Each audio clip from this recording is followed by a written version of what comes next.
غازی ملک نے خلجی سلطنت کو ختم کر کے غیاث الدین تغلق کے نام سے تغلق حکومت قائم کی۔ غیاث الدین نے مسلمانوں پر ٹیکس کم اور ہندوؤں پر زیادہ کر دیا۔ دہلی سے 6 کلومیٹر کی دوری پر منگول کے حملوں سے بچنے کے لیے ایک شہر تغلق آباد قائم کیا۔ اپنے بیٹے کو تلنگانہ فتح کرنے بھیجا۔ تلنگانہ کی فتح کے بعد بنگال میں شمس الدین فیروز شاہ کو شکست دی اور اپنی فوج لکھنوتی کی طرف لے کر گیا۔ واپسی پر اپنے پیارے بیٹے محمود خان سمیت سرائے جو شکار کے دوران آرام کے لیے بنایا جاتا ہے کہ گرنے سے موت واقع ہوئی۔ بہت سے مورخین لکھتے ہیں کہ جونا خان جو محمد بن تغلق کے نام سے مشہور ہوا نے سازش سے صاحبان کا چھت گرا کر انہیں قتل کیا۔ محمد بن تغلق کے دور میں دہلی سلطنت عارضی طور پر مالوا، گجرات، مہاراٹا، تلنگ، کمپیلا، دھرسمندر، مہار، لکھنوتی، چٹاگانگ، سنر گاؤں اور ترہت تک پھیلی۔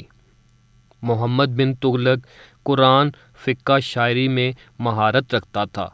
محمد بن تغلق حاتم طائی سے بھی زیادہ سخی واقع ہوا اور اس نے سلطنت میں آنے کے بعد خزانوں کے منہ کھول دیے، جس کی وجہ سے سرکاری خزانے میں کمی واقع ہونے لگی، جس کا سدباب اس نے ہندو لوگوں پر ٹیکس کے ساتھ ساتھ آدھی فصلیں بھی وصول کر کے کیا۔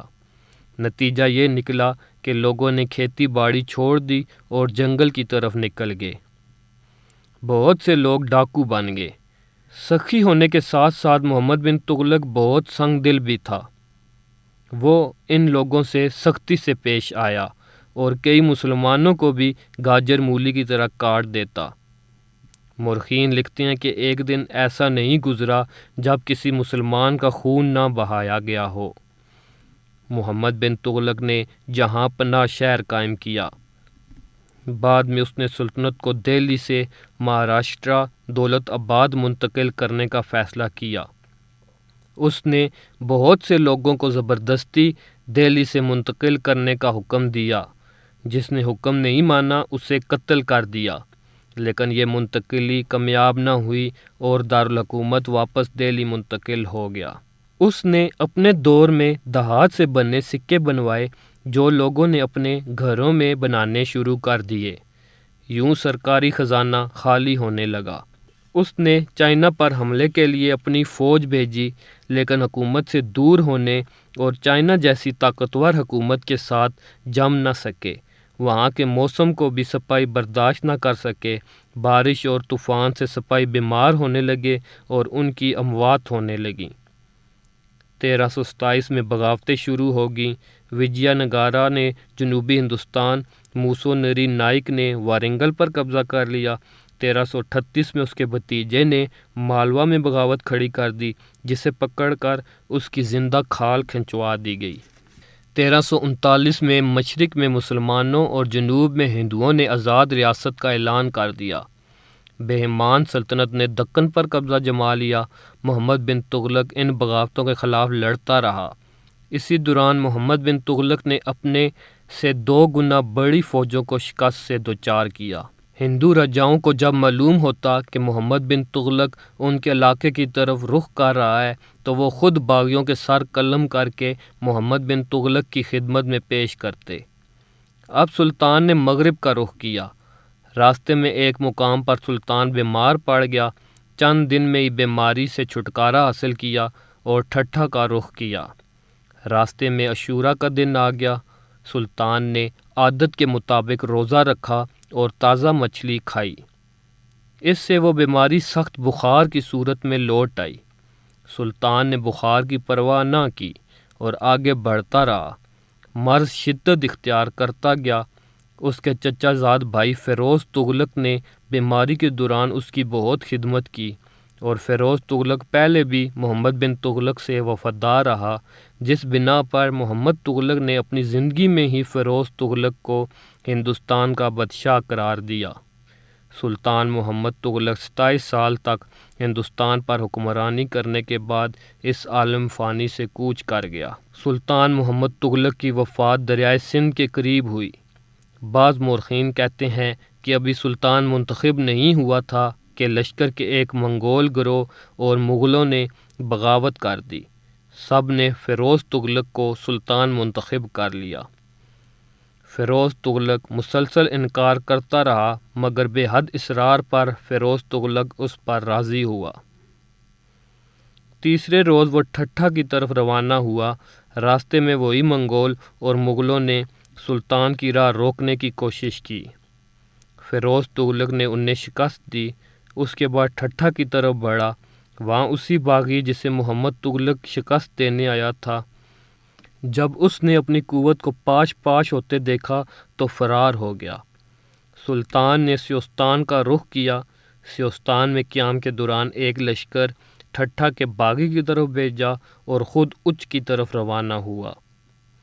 اچ میں قیام کے دوران سلطان کو خبر ملی کہ خواجہ جہاں نے 6 سال کے بچے کو سلطان محمد تغلق کا بیٹا بنا کر تخت نشین کر دیا۔ فیروز تغلق نے خواجہ جہاں کے نام خط لکھا اور اسے سرکشی سے باز رہنے کی تنبیہ کی۔ خواجہ جہاں نے جواب میں لکھا کہ حکومت کا آج بھی خاندان تغلق سے تعلق ہے، لہذا آپ سلطنت چھوڑ دیں۔ اسی دوران ٹھٹھہ سے کامیابی اور سلطان کو بیٹا عطا ہونے کی خبر بھی ملی۔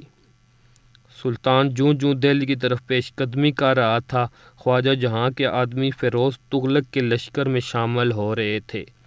چنانچہ خواجہ جہاں نے معافی مانگ لی۔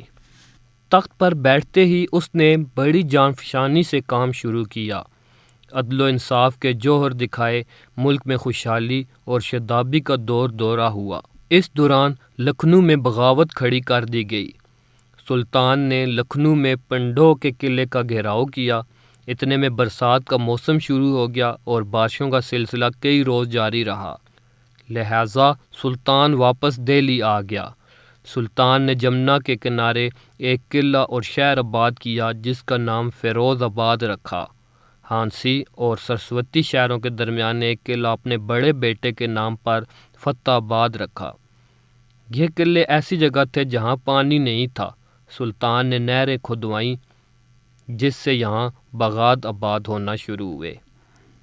مورخین لکھتے ہیں کہ ایک دن فتح خان جب مدرسے سے محل کی طرف آ رہا تھا تو ایک ضعیف عورت نے اسے روکا اور کہا کہ میرا شوہر اور بیٹا گاؤں سے کچھ مال خرید کر آ رہے تھے کہ کچھ ڈاکوؤں نے ان پر حملہ کیا۔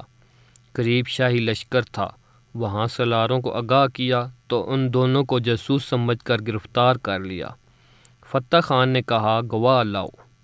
عورت نے کہا گواہ بہت ہیں لیکن مجھے واپس آپ تک لانے کے لیے محل میں جانے نہیں دیا جائے گا۔ فتح محمد نے کہا تم گواہ لاؤ، میں یہیں کھڑا ہوں۔